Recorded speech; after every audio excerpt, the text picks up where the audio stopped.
The Synchromystic presents Synchromystique. In this presentation, I'll be surveying 11 views of the soul, and depending on the view, the soul's non-existence or existence, its nature, and its origins, if any.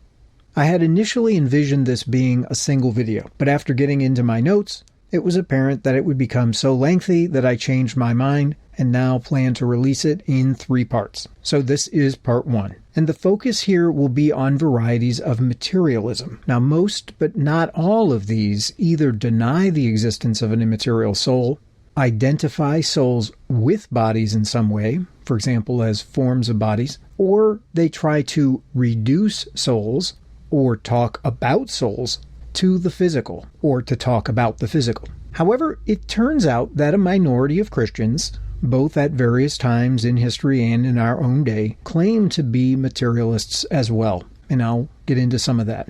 This will focus on Western varieties, quote-unquote, but at various places I do mention Eastern perspectives. And now, part 1 of Perspectives on the Soul. In this video, I'm simply going to talk through 11 different views, or 11 different families of view, on the topic of the soul. Does the soul exist? And if it does exist, where did it come from? And we're going to move from views that hold that there is no such thing as the soul to views that say there is no such thing other than souls, or a single soul, or something like that. We're going to move from a particular kind of monism, and I'll define that term in a minute, through several different flavors of dualism, and then finally resting again on a different version of monism. So textbook, and here we mean something like Philosophy 101, textbook monism on the one extreme is going to be materialism. Then something in between we could just refer to as Cartesian-style dualism, where there's a division made between some kind of material stuff and some kind of immaterial stuff, bodies and souls, or bodies and minds, or something like that. And Descartes' terminology was that bodies or objects in the world are the extended things, res extensa, and minds are thinking things, res cogitans. And then on the other extreme, the version of monism is going to be idealism. And on that view, everything is somehow made up of idea or mind or spirit or something like that. Since this is just me working through my notes, I'm not going to pursue any particular option in any great depth. Some maybe I'll go into a little bit more than others. And that's partly a preparation also for one of the deep dives to come after Rosicrucians, namely the one on the Kabbalah, or the Kabbalah. Now, view number 1 is materialism, or as it's called today, physicalism. Now, I'm going to borrow a phrase from Webster Griffin Tarpley where he calls this the no soul faction. And it's a rather large group of people, which we will sort of sketch here in just a second. But before I do that, I want to comment on these 2 words. So materialism is a word that goes back to a time when matter was considered to be solid. It's the stuff that you can touch. It's your wall and your chair and the rock. The problem with the word materialism, as you work through the history of thought, is twofold. At least 2 features of this. There could be other features of this problem, but 2 that I'm going to highlight are as follows. The first one is that our concept of what matter is has become a little bit more arcane, not to say problematic. So instead of thinking of matter as this solid stuff, solid all the way through, matter now is made up of atoms and subatomic particles, and possibly even superstrings and all kinds of other things that are putting pressure on the idea of matter. They're starting to, or I should say they have for some time, made our conception of matter a little bit less concrete, a little bit less clear. Now, the second pressure is related to it, and that is that our best physics today highlights not just matter. It doesn't just reference matter, but it also references energy, among other things. But just think about energy. So electricity, the nuclear force, strong force, weak force, even the gravitational force. These are not obviously matter, but yet they're part of our physics. They're part of our chemistry. So what do you do with those? The thing that has been done really is to move to the word physicalism. And the idea of that move at the very basic level is that even though these things are no longer matter in the sense of just some solid bit of stuff, nevertheless, they're part of what our best physics tells us the world is made out of. So think physics as a discipline when you hear the word physicalism. There are several different types of physicalism from a philosophical point of view. One is eliminative physicalism, and on that view, there is no such entity as mind. There's no such thing as a soul. There's no spirits, no ghosts, nothing immaterial in that sense. There's energy. There's no immaterial substances. And often there's an additional flourish that there is no God either. Now, this is going to cause us to bump up against two different vocabulary words, two additional ones, namely naturalism and atheism. Atheism is probably well familiar. In my lexicon, it's an assertion that there is no God. Naturalism is the view that nothing exists apart from the natural world.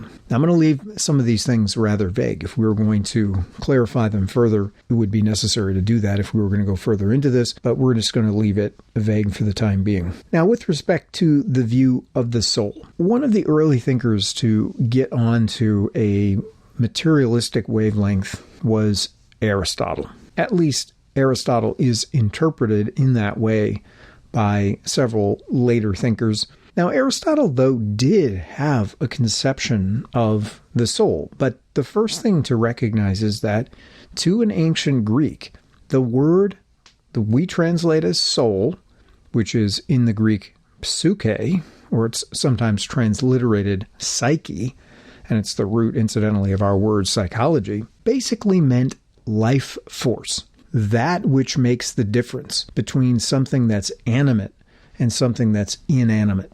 So a rock has no life force. A plant has life force. A dog has life force. A human has life force. So Aristotle distinguished three different powers of the soul, or three different levels of soul, or if you like, three different types of soul. And this becomes important later in theology, as Thomas Aquinas picks up on it, as well as many others. But to Aristotle, the first level was called the vegetable soul. Now, at this level, the life force is capable of nutrifying the organism. So a plant, for instance, can take in sunlight and convert it to energy. It can take water from the ground, but it can't really move. There are things called tropisms where the plant can, like a clinging vine, can sort of wrap around. There are also phototropisms where a plant can react to sunlight in a particular way so that it knows which way to grow. It grows up in relation to the sun, or a gravitotropism where the roots grow down in relation to gravity. The plant, importantly, does not move around from place to place on its own steam, say the way an animal can. So the second level of the soul is called the animal, or in some cases it's called the sensitive soul or the perceptual soul. And here we add powers like the ability to locomote, to move around. Often we include appetites, the addition of appetites. Animals get hungry, they get thirsty, whereas it's not obvious that plants do. And then the third level on Aristotle's topology here is the rational soul, which is uniquely human, and it gives us our capacity to reason, to use language, and the like of that. Now, there was a crisis in the 16th century, and it had to do with this question of what do we say about the soul? Aristotelianism had been ascendant since the time of Averroes and the time of Thomas Aquinas, roughly the 13th century for Aquinas. In the West, the Aristotelian view became quite important in the late Middle Ages. And finally, as the Renaissance started to dawn, and as the Renaissance certainly changed into the Enlightenment, a different worldview started to take shape. But during the transitional period, there were a number of arguments about what specifically Aristotle was saying, how to interpret him. So according to a group that were called the Alexandrists, and these followed the ancient commentator Alexander of Aphrodisias, some of these commentators, like, for instance, Pietro Pomponazzi, held that the soul is material, and they argued against immortality. So you remember that Aristotle, and we haven't gotten into Plato, but we have done so in other places, Plato was partial to his theory of forms. And Aristotle agreed that substances had forms, that form is the thing that makes something what it is. So the form of a dog is what makes the dog a dog. Form of human is what makes a human. But the question and the disagreement between Aristotle and Plato primarily was, where are these forms? Plato placed his forms in a transcendent realm, which is sometimes and often snarkily called Platonic heaven. But Aristotle thought that the forms were inherent in the matter. In other words, the form of a dog isn't somewhere off in some transcendent realm. To Aristotle, the form of a dog is in the dog. Fido's form is in Fido. So he held to a view which is called hylomorphism, where matter and form are always found together. And a substance is hylomorphic. A substance just is formed matter. But then if the soul is thought of as the form of a body, then the form and the body cannot exist separately. The form and the matter cannot exist separately. But that means that when a person dies on this kind of Aristotelian view, their soul is no more, just like their body is no more, because the two form a cohesive, inseparable unit. Now, there was another wrinkle, and this was partly due to the Arabic Aristotelian commentator Averroes. Averroes had a view where there was a kind of a transcendent aspect to things. There was, following Aristotle, when Aristotle distinguishes between something he called the active intellect and the passive intellect, Averroes did seem to give some room for a transcendent active intellect. But the problem is it was shared by all humanity, such that it didn't make personal, individual immortality possible, so it didn't function like a soul. The part of the intellect that you yourself have is material on this Averroist view, and similarly to what we just described, when you die, so does your soul. And this view was typified by people like Agostino Nifo, and he was a follower of Averroes, as was Thomas Aquinas to a certain degree.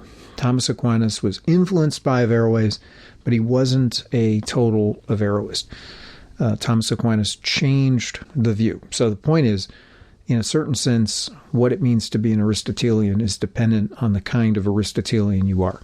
So this no souls faction, however, is definitely physicalist in its orientation. And even if it does allow for there to be some kind of a soul, as it is in the Aristotelian view, it's simply the form of the body. There's no individual immortality on this view. And so at best, the soul is simply what Aristotle referred to as that part that gives matter its shape.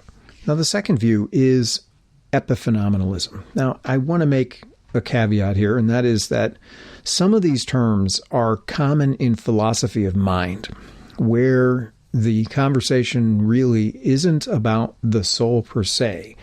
The reason I'm bringing these in here is because, in a certain sense, the question is, does a human being have any immaterial part whatsoever?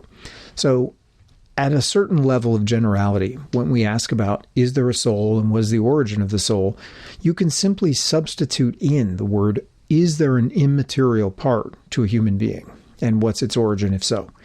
And for immaterial part, you could fill in the blank with whatever word you're most comfortable with. So if you are thinking about it in terms of the word mind, spirit, soul, many other words, I'm sure, besides. So I am feeling free to just draw from the philosophy of mind literature because I feel like when we do so, we can easily adapt a view that was articulated with respect to mental phenomena. We could simply change it slightly and apply it to spiritual phenomena as well. So epiphenomenalism is the view that the mental is simply a byproduct of the physical. And I'm going to modify it by saying that both mental and spiritual phenomena are byproducts of the physical. So according to this perspective, physical events, and here we mean things like brain states and the firing of neurons, these cause mental states or spiritual states. And let's say by spiritual state we mean where a person thinks that they're having a vision or they're meditating and they think that they are feeling peaceful, where they have certain feelings of closeness to the divine. Again, I want to leave it a little vague and hope that you get a fix on what I'm talking about. But on the epiphenomenal view, these mental states or these spiritual states have no causal powers on their own. And some of the analogies that are given in terms of just introducing the concept of epiphenomenalism include things like the relationship of smoke to a fire. So the fire creates the smoke as a byproduct. Or similarly, shadows cast by light hitting an object. So as I'm delivering this, of course, I have light behind me and I see my shadow on the wall. But when I move, the shadow moves, not the other way around. The shadow is simply a byproduct of my proximity to the light and the angle that it's hitting me and so on. These are very rudimentary, very common examples, again, hoping you get a fix. Finally, you can think of something like the projected image in a movie theater in relation to the movie projector or the image on a television set. It's not like the image has any causal powers. It's simply the byproduct of the functioning of the device. And if the device malfunctions, then the image goes away. If you douse the flames of the fire, the smoke after a while goes away. If I turn off all the lights or if I turn on ambient lighting, then the shadow is affected and possibly goes away entirely or is imperceptible. And this implies that it never existed to begin with except as the byproduct of something that does exist. And this is the idea with the mental and the spiritual on the epiphenomenal view. This is usually applied just to mental states. So for instance, my feeling of pain or my experience of the color red. On the epiphenomenalist view, these are simply accidental byproducts of firings of various neurons, the light hitting my optical nerve, and so on, and that these states have no actual causal powers. They're simply the outworking of my body. One can easily imagine, as I say, extending the definition, and this is because to this sort of physicalist, the kind of person who would be attracted to epiphenomenalism, spiritual states would just be a special kind of mental states. Mental states, at the end of the day, bottom out in brain activity. And so if something happens to a person, they have brain damage or something, then their mental states might go away, their spiritual states might go away, and this is just like if you were to destroy a television set, the images go away because the images are dependent on the function of the television set. So if your neuronal activity goes haywire, so do its byproducts. Now, a contemporary version of epiphenomenalism is called property dualism. And on this kind of a view, there really are only material or physical substances. But among the properties that these physical substances have include mental properties. So some properties are mental, even though all substances are physical. That's one kind of epiphenomenalism.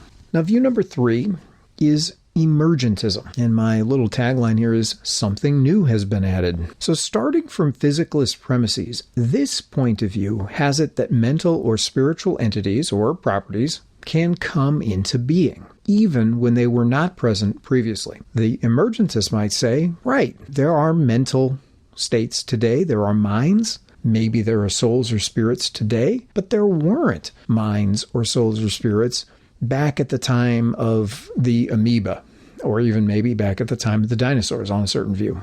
Well, what happened? Those entities emerged. They came into being. Now, how did they do that? Well, one possibility is that such features arose when creatures, like, say, human beings, developed, that is, evolved, complex enough brains or complex enough nervous systems to support these additional features. So this sort of view is also called non-reductive physicalism, because the physicalist on this picture does acknowledge the existence of these mental entities, but holds that the fundamental bits and pieces of the world are still all physical. So somehow these mental states, or somehow these souls, arose out of a completely physical substructure. You could summarize this by saying that this end result is a case where what we have is more than the sum of the parts. Now, an example of emergence is often given as wetness, the wetness of water. Why is water wet? And if you think of the chemical formula for water, H2O, 2 hydrogen atoms bound to an oxygen in a certain way, and you think, well, hydrogen isn't wet on its own. 2 hydrogens aren't wet. Oxygen isn't wet on its own. So how is it that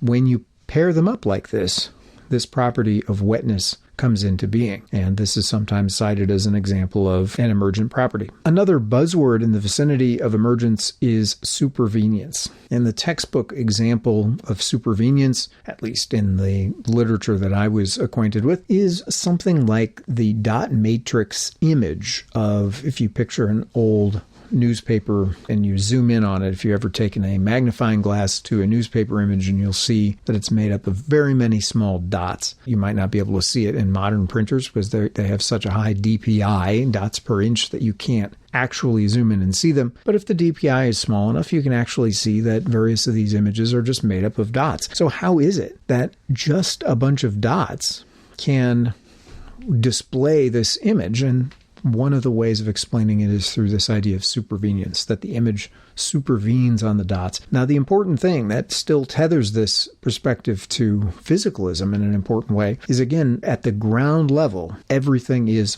physical. Just like with the case of the dot matrix image, everything's just dots. It's just like physical particles. Everything else, like the image, supervenes on the physical or emerges out of it. Now, the question as to whether or not these new entities are truly ontologically novel or not is an open question, and a very vexed question. Now, before I wrap up part 1, I just want to address the question or issue of whether or not physicalism is always and everywhere an atheistic sort of a view. We introduced the terms naturalism and atheism earlier, and it is kind of tempting to think that they are intimately bound up with materialism, and that is, as a general rule, true. But there are exceptions, and I just want to outline what some of those are, because they complicate the picture. In many contexts, for example, when discussing the supposed incompatibility of faith on the one hand and science on the other, it may seem reasonable to associate, if not to identify, materialism and physicalism with irreligion and the denial of souls, and to assume that to affirm religion or to believe in souls, one must be an immaterialist. But complications arise, at least historically, and these are not confined to the contemporary scene. Take, for instance, the 2nd to 3rd century Carthaginian Christian theologian Tertullian. Although he was certainly not a materialist in the contemporary sense, Tertullian was influenced by the Stoic doctrine of corporealism, which word derives from the Latin corpus, meaning body. Accordingly, in the corporealist view, everything that exists, including God and human souls, is bodily, quote unquote, in some way. To be sure, Stoics thought that being came in 2 different flavors: existence, which is always corporeal, and subsistence, which is incorporeal. Bodies exist, incorporeals subsist. In the Stoic lexicon, incorporeals, which were said to have some measure of reality but were non-physical, included language, place, time, and the void. I don't want to trek too far down this road, but writers generally try to carefully distinguish this ancient corporealism from modern materialism, since people like Tertullian would have argued that these bodies are not made of common matter, but are somehow distinct, or unique. But even for non-Christian Stoics, corporealism differed from the mechanistic materialism of people like Rene Descartes, Thomas Hobbes, and Isaac Newton, in that it made reference to an active principle, regarded as divine and termed the logos, that permeates and shapes passive matter. This is in sharp contrast with most dominant forms of contemporary materialism, which explicitly reject any spiritual or teleological elements, forces, or qualities. Modern materialism, or physicalism, tends to view matter solely as a bundle of mechanical properties, and it appeals entirely to material and efficient causes for explanatory purposes. This is what makes thinkers like philosopher-mathematician Alfred North A. and Whitehead, Jesuit Pierre Teilhard du Chardin, the late psychedelic advocate Terence McKenna, or parapsychologist Alfred Rupert Sheldrake seem like such oddities. According to the diverse views of these people, termed process philosophy, cosmogenesis, novelty theory, and morphic resonance, respectively, we can't hope to explain reality merely by referring to efficient causes operating on more or less dead matter, a phrase that Michael Hoffman has cited to John Dee. Instead, we have to appeal to forms, purposes, or other similar factors. Precisely how a thinker recommends that we expand our explanations will depend crucially on his or her framework or worldview. You can think of a worldview as a metaphysical pair of eyeglasses, or an interpretive grid through which a person sees reality. Whitehead's views were profoundly shaped by relativity theory and physics. Teilhard drew from biology and evolutionary theory. McKenna evidently depended on his own shamanistic experiences with so-called magic mushrooms, or psilocybin, in the rainforests of the Amazon. Sheldrake was heavily influenced by the vitalism of French philosopher Henri Bergson. For that matter, Whitehead was also influenced by Bergson, one of whose main ideas was that, to understand lived experience, we need to distinguish scientific clock time, which we can measure, from duration, which can only be grasped by intuition. Teilhard, similarly, also seems to have been influenced by Bergson's theory that creative evolution, in contradistinction to the materialistic Darwinist or Lamarckian or neo-Darwinist types, according to which a spontaneous and unpredictable life force or vital impulse drives biological change. That's Bergson's view. Bergson is an interesting figure. Also intriguing is the fact that his sister, Mina Bergson, married Samuel Liddell MacGregor Mathers, a co-founder of the Hermetic Order of the Golden Dawn. Although this is not evidence that occult doctrines influenced Bergson's philosophy, whether directly or indirectly, it is worth noting that Theosophical Society foundress Madame Helena Petrovna Blavatsky's double evolutionary root race theory, first published in The Secret Doctrine, circa 1888, preceded Bergson's work by nearly 2 decades. As we noted in 10 Nazi Occultists Part 1, Blavatsky took issue with Charles Darwin because he only focused on biological and material evolution. Blavatsky thought that a complete theory needed to account for both physical and spiritual evolution. Consequently, in her schema, our souls fell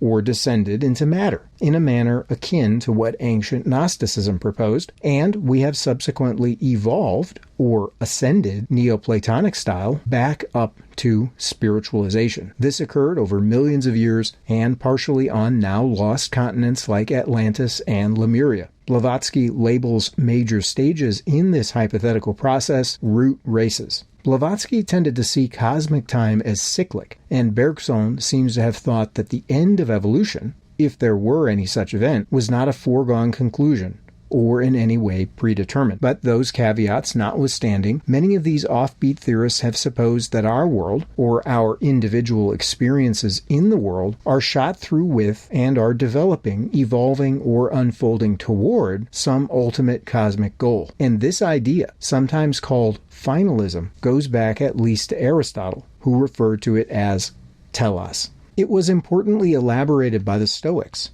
about whose metaphysics here's one other interesting thing. Technically, the Stoics had a double aspect theory, according to which the mental and the physical are understood to be something like 2 different perspectives on a single underlying reality. This was as opposed to, say, varieties of dualism, which hypothesized the existence of 2 separate substances, for example, body and mind, or body and soul. and we will get into dualism momentarily. But in the sense that the Stoic double aspect theory is non-dualistic, it also qualifies as a version of monism, which holds that there's only one fundamental substance. A common metaphor for motivating this sort of view is to consider an ordinary cereal bowl. If you're hoping to fill it with cornflakes and milk, then it's important for it to be concave. But after you've washed it for future use, then you might prefer it to be convex, so that it can drip dry efficiently. So which is it? Concave or convex? Well, it's got a dual aspect. It's worth emphasizing that the Stoics had an exclusively immanent and even pantheistic conception of their divine logos. As the Stanford Encyclopedia of Philosophy observes, for Stoics, the entire cosmos is a living thing, and God stands to the cosmos as an animal's life force stands to the animal's body, enlivening, moving, and directing it by its presence throughout. As the 17th to 18th century English poet Alexander Pope put it, much more lyrically, all are but parts of one stupendous whole, whose body nature is, and God the soul. Now, Tertullian was not a pantheist like the Stoics. While he was influenced by Stoic concepts, particularly corporealism, he was a Christian monotheist. Yeah, Tertullian did leave the fold of what we now think of as early Christian Catholic orthodoxy to join a prophetic movement called Montanism, which his former co-religionists eventually condemned. Tertullian was evidently attracted to the group's moral rigorism, but all that is beside the current point. But he also wasn't satisfied with the Platonic view articulated by the Alexandrian school of theology and people like Clement of Alexandria and Origen, on which souls are immaterial. This is evident from Tertullian's contemptuous quip,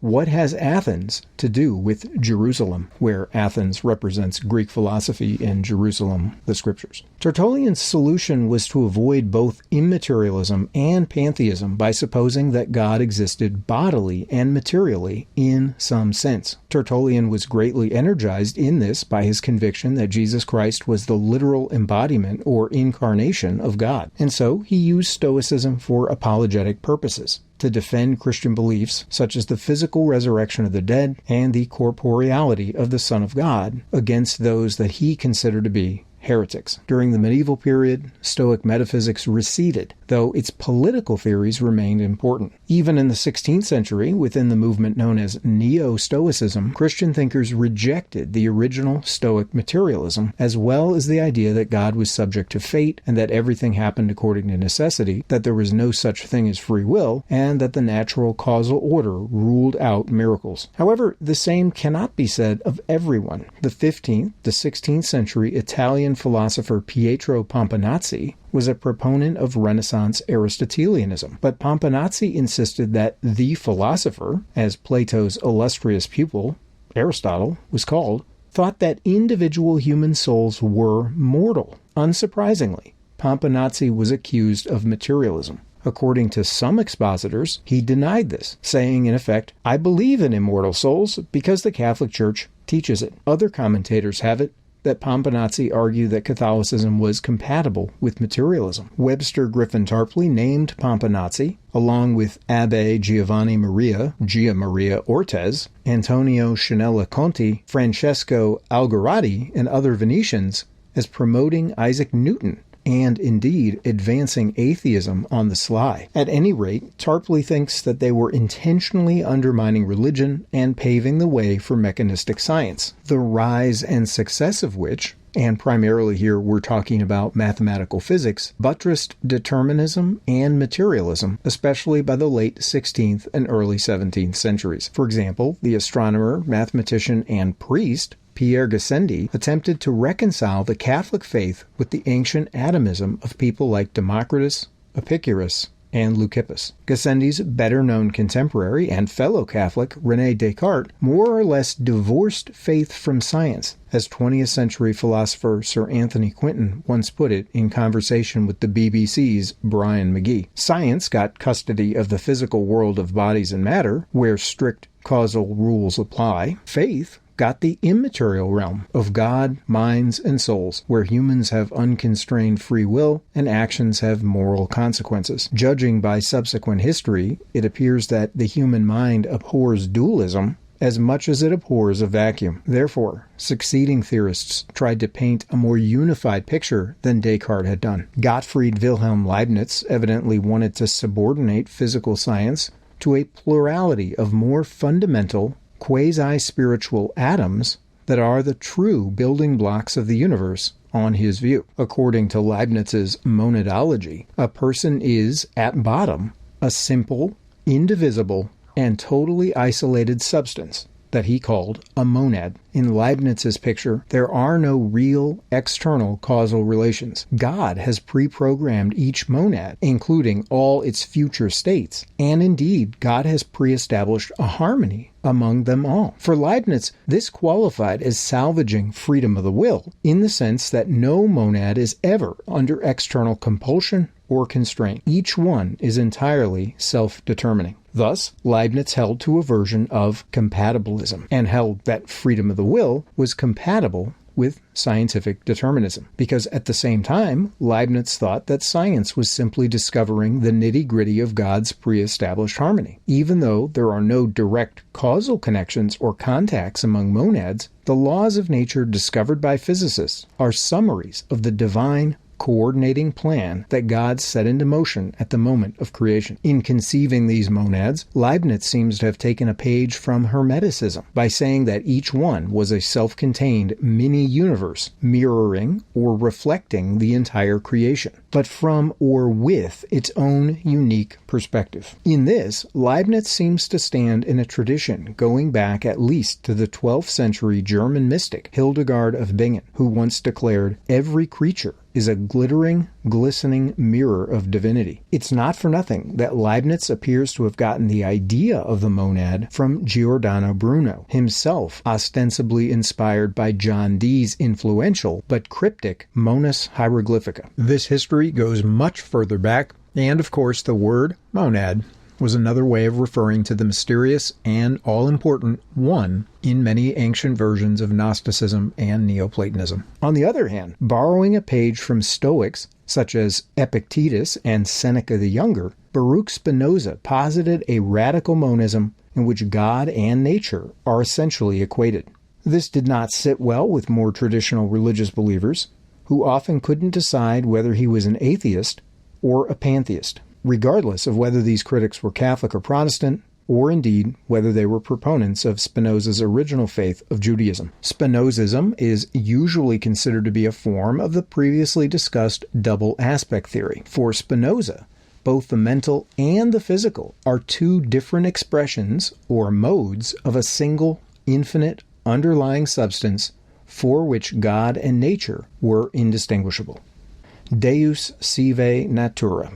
Some scholars argue for a more nuanced reading of Spinoza's philosophy, like that he was a panentheist. As a matter of vocabulary, the words Spinozism and Spinozist are often used as synonyms for pantheism and pantheist. As we have noted, however, the concept goes all the way back at least to Stoicism. It's arguable that ancient Neoplatonists, from Plotinus to Proclus, were also influenced by Stoic pantheism, but they strenuously resisted Stoicism's materialism, and so it was a Neoplatonic, spiritualized variation on these Stoic themes, where the one, or monad, is simultaneously the source of emanation and somehow transcendent, that produced a chain of thinkers hitched to the Christian tradition who articulated and meditated upon the notion of a mystical union with God. You can draw a line from Pseudo-Dionysius through John Scotus Erigena, Hildegard of Bingen, and Meister Eckhart, continuing through Nicholas of Cusa, and then to Giordano Bruno, who came to a bad end on a burning stake in 1600 at the hands of the Roman Inquisition. And although there is, to my knowledge, no evidence of any direct connection between Bruno and Spinoza, the similarities between the two thinkers are striking. Both got onto a pantheistic frequency and seemingly linked or equated God with the universe. Both made the concept of infinity central to their cosmologies. Both were influenced by Hermeticism, Kabbalah, Neoplatonism, Stoicism, and the scientific thinking of their times, the syncretism of which informed their radical ideas. And both were essentially excommunicated from their respective religious communities for free thinking or unorthodoxy, or however you want to put it. Bruno was actually executed, Spinoza was not. But according to the Encyclopedia Judaica, this wasn't for lack of trying on the part of various rabbis who evidently were behind a failed assassination attempt. The ejection from his community was the occasion on which Spinoza renounced his given name, Baruch, and adopted its Latinized replacement, Benedict, with all the Christian connotations, though without a religious conversion. As Michael Hoffman has noted in his hefty Judaism Discovered, the Judaic cherem, usually translated excommunication, was actually a curse. And the atheistic philosopher Simon Blackburn, writing under Spinoza's entry in his Oxford Dictionary of Philosophy, says, quote, Spinoza was cursed with the comprehensive anathema wherewith the biblical Joshua anathematized Jericho. And Blackburn goes on to report that, quote, one clause alone calls for him, Spinoza, to be cursed with all the curses of the firmament. End quote from Oxford Dictionary of Philosophy, Oxford University Press, 1996, page 359. But since I have wandered somewhat far afield from the topic at hand, let me note that, again according to the Encyclopedia Judaica, Spinoza's heretical views partially developed out of heterodox controversies within the Amsterdam Jewish community. For example, a generation earlier than Spinoza, one Uriel da Costa had twice been expelled from the community for denying the immortality of the soul, which view evidently grew out of his reading of the Hebrew Bible. Along the same lines, Spinoza's close contemporary, Juan de Prado, doubted the divine origin of the Mosaic laws, questioned the authority of the rabbis, rejected the dogma of the immortality of the soul, and supported deistic views. The 18th to 19th century German polymath Johann Wolfgang von Goethe was widely considered a pantheist. A quote attributed to him by online sources proclaims, "We are pantheists as natural scientists, polytheists as poets, and monotheists as moral beings." Something like this Spinozist view would be echoed in the 19th century by the Anglican priest and Christian socialist John Frederick Denison, F.D. Maurice. Similarly, 19th century American transcendentalist Ralph Waldo Emerson is likewise considered to be a pantheist, or at least a thinker with pantheistic leanings, who, as with Spinoza, thought of God as immanent and rejected a sharp creator-creation distinction. And of course, the 20th century Jewish physicist Albert Einstein is often described as a pantheist, as he once remarked to the effect that he believed in the God of Spinoza, although, like many of his immediate scientific predecessors, Einstein is also frequently classified as an agnostic or simply as a religious nonbeliever. So much for pantheism. How about Christian materialism? Arguably, another early modern thinker to embrace Christian materialism was the late 16th to 17th century English philosopher Thomas Hobbes, author of the political treatise Leviathan. Incidentally, Hobbesian influence in political philosophy shows up today in people like John Joseph Mearsheimer, whose offensive realist theory of international relations is rooted in Hobbes's notion of an anarchic world that lacks a central authority, or night watchman, to enforce rules. But with respect to metaphysics, Thomas Hobbes clearly thought that the only substance is body, though it's something of an open question as to whether Hobbes should be read as an atheist who concluded that since everything is material, therefore there is no such thing as God, or if he should be taken at face value when he asserted that Christianity was compatible with materialism and that God himself was material. Whether this was because Hobbes was genuinely interested in preserving theism in the face of scientific progress, or whether he was merely keen to avoid allegations of atheism and heresy, is another outstanding question. In the 17th and 18th centuries within Catholicism, the French Oratorian priest and philosopher Nicolas Malebranche sought to reconcile the faith with the ideas of Rene Descartes. The 17th to 18th century Jesuit René Joseph du Tournemine, evidently a teacher of Voltaire, also tried to reconcile Catholicism with some of the ideas of the Englishmen John Locke and Isaac Newton. Similarly, his contemporary, the Catholic philosopher Claude Bouffier, also warmed up to the doctrines of both Descartes and Locke, and has been described as anticipating Scottish realism, most associated with Thomas Reid. In any case, Wikipedia says Bouffier was praised by Voltaire, which ought to give some clue as to the former's commitment to materialism. Various other intellectual currents coalesced into the Enlightenment. One of the hallmarks of this movement, encouraged by the scientific revolution, was an almost religious devotion to rationalism, here used in the sense of a thoroughgoing confidence in the intellectual abilities of human beings. The idea was that our brain power is sufficient to unriddle the mysteries of the universe. Again, quoting Alexander Pope, "Nature and nature's laws lay hid in night. God said, 'Let Newton be,' and all was light."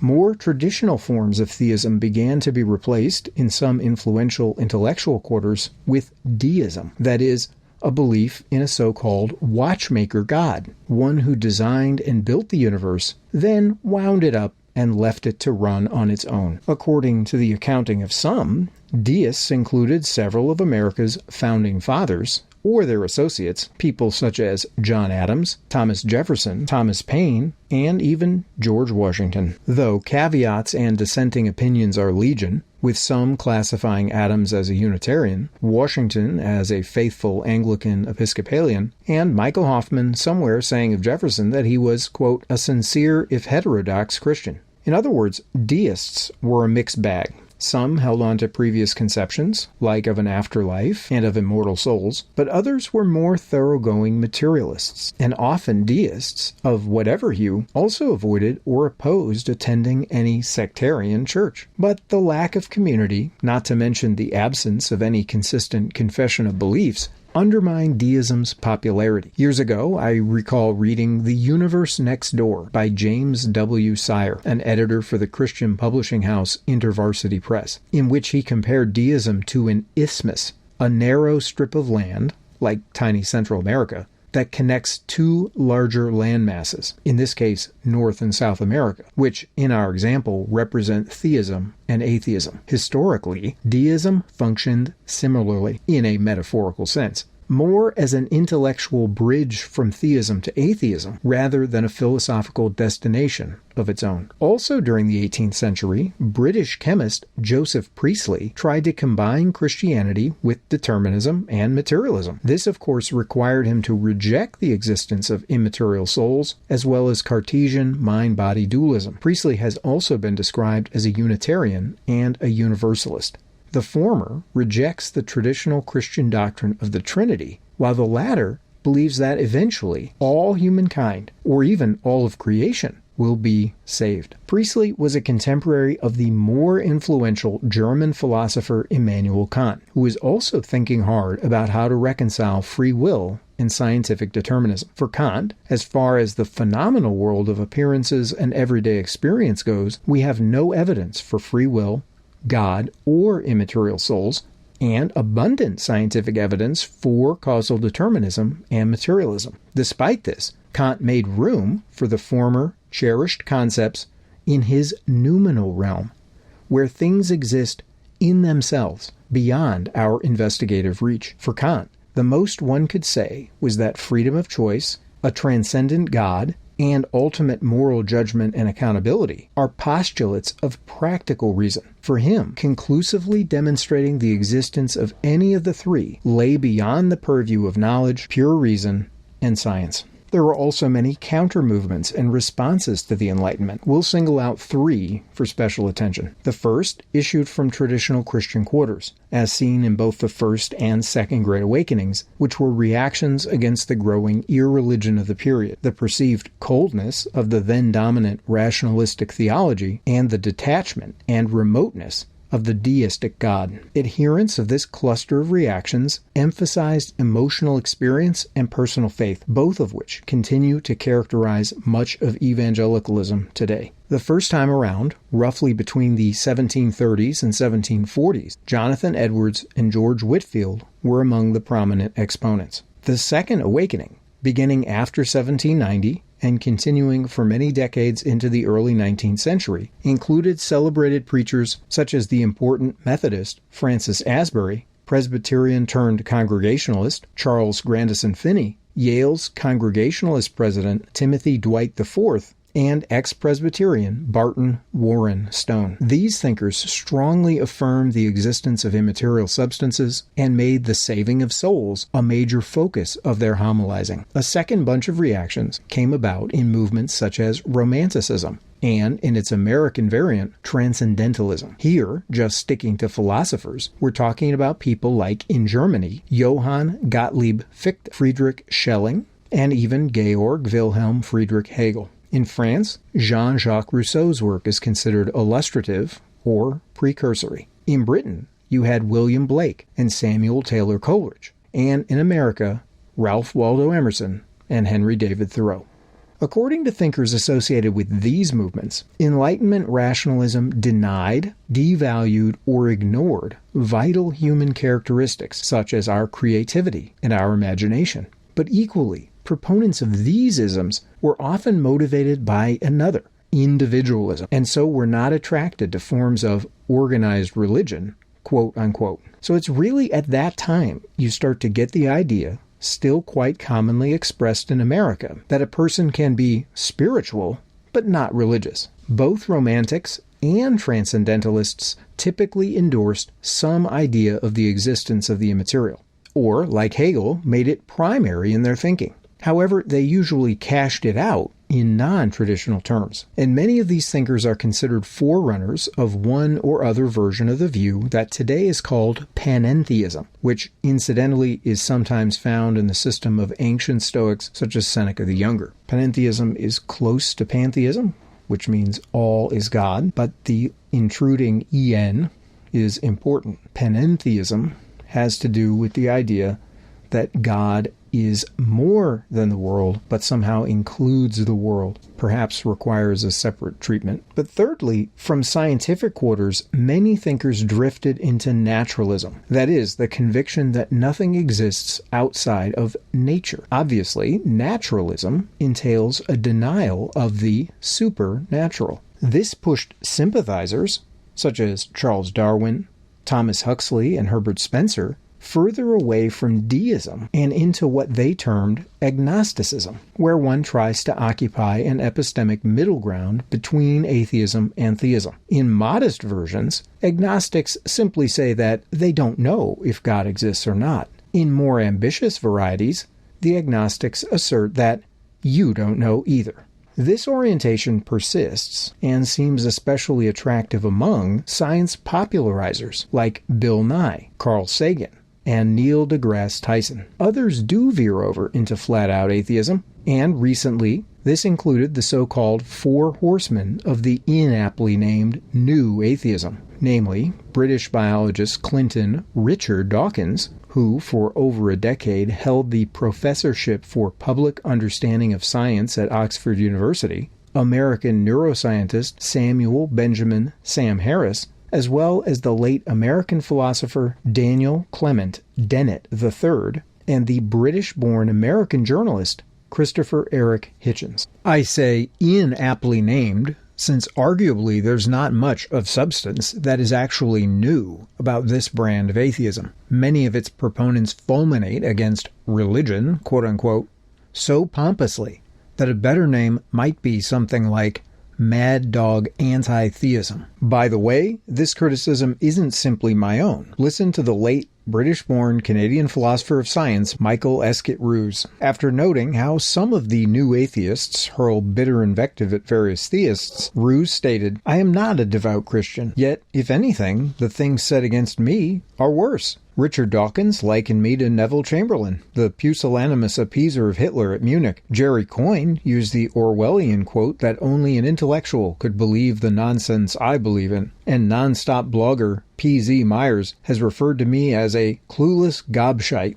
This is all because, although I am not a believer, I do not think that all believers are evil or stupid, and because I do not think that science and religion have to clash. The new atheists do the side of science a grave disservice. They do a disservice to scholarship. Their treatment of the religious viewpoint is pathetic. Richard Dawkins would fail any introductory philosophy or religion course. Proudly he criticizes that whereof he knows nothing. I am indignant at the poor quality of the argumentation in Dawkins, Dennett, Hitchens, and all of the others in that group. Secondly, I think that the new atheists are doing terrible political damage to the cause of creationism fighting. Americans are religious people. We evolutionists have got to speak to these people. We have to show them Darwinism is their friend, not their enemy. And criticizing everyone who, like me, wants to build a bridge to believers, not accepting the beliefs, but being willing to respect someone who does have them, is just not going to do the job.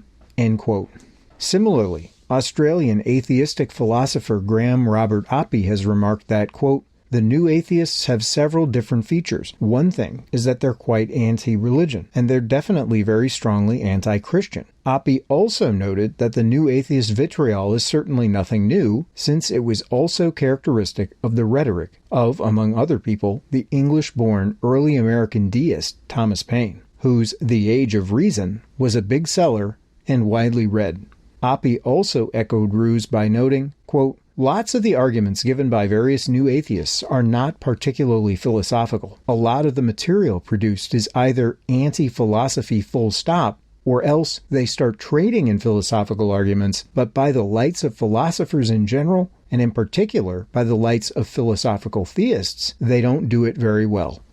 End quote. Within Christianity specifically, British Anglican bishop and theologian Nicholas Thomas N.T. Wright has adopted a holistic view of the soul. Namely, that it's not a composite part of a human being, as Plato and Descartes held. Instead, Wright thinks that bodies, minds, souls, and spirits, and the like, form inseparable, integrated, or irreducible wholes. He asserts that doctrines describing a conscious afterlife in heaven pertain to God's giving to believers in Jesus Christ the gift of immortality. He stresses, however, that eventually this immortal existence will be bodily, as Christians look forward to a physical resurrection of their own on the model of Jesus's. Wright seems to hold that unbelievers who reject Jesus will either be annihilated or dehumanized by being stripped of the image and likeness of God. Primarily, Wright objects to what he sees as the illicit intrusion of Greek, especially Platonic philosophy, into the interpretation of the Hebrew Christian scriptures. In Wright's view,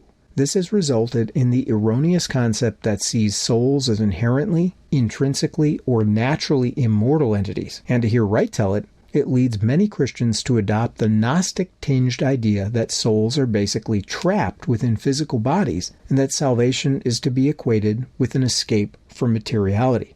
He argues that this sort of Platonic dualism has misled Christian thought and, in some contexts, supplanted the true biblical views of anthropology, or the doctrines about the nature of humankind, eschatology, doctrines concerning cosmic and personal last things, soteriology, doctrines concerning salvation, and many other things beside. Wright's perspectives are not without difficulties. These include problems about how to explain and ground the continuity of personal identity in the intermediate state between death and resurrection without immaterial souls, problems concerning Bible passages that on their faces suggest that hell is, for the damned, an eternal condition or state, and so on. The longtime Notre Dame University professor and convert to Episcopalianism, Peter van Inwagen, represents an odd mix of Christian materialism and theistic Platonism. Regarding human beings, van Inwagen regards us as entirely material and not composed of any immaterial mind or soul. Nevertheless, he still believes in the Christian God and in the physical resurrection of the body. At the same time, he argues for the existence of necessary abstract objects, and here we're talking about entities such as numbers, properties, and propositions that are not grounded in God. So unlike Augustinians, who are typically divine conceptualists, van Inwagen believes abstracta exist independently of God. And by the way, when asked why he, as a Christian, thinks he's justified in not believing in a soul, he will say something like, show me in the Nicene Creed where it says that you have to believe in a soul. Another thinker worth mentioning is Nancey Murphy, said to be a minister in a denomination called the Church of the Brethren, Murphy calls herself a Christian physicalist. In her view, we are our bodies. There is no additional metaphysical element, such as mind or soul or spirit. Murphy does attempt to deal with questions about what the Bible teaches, chiefly by arguing that there is no clear teaching about souls, and, like N.T. Wright, supposing that the long tradition of mind-body dualism within Christianity is due to imprecise translations by the Platonically influenced Septuagint. However, her main motivation seems to be the conviction that a physicalist anthropology is more consonant with modern developments in science. She cites as evidence the resurgence of atomism during the Enlightenment and, of course, 19th century Darwinian evolution, presumably with all its more recent expansions and modifications, including the modern evolutionary synthesis and neo-Darwinism, as well as the current extended evolutionary synthesis. In the projected parts 2 and 3, most of which are already recorded, by the way, I will get into varieties of mind-body or soul-body dualism, issues like dichotomy versus trichotomy, panpsychism, etc., as well as ultimately various sorts of idealism. So hopefully you will come back for those, but in any case, thank you for listening or watching.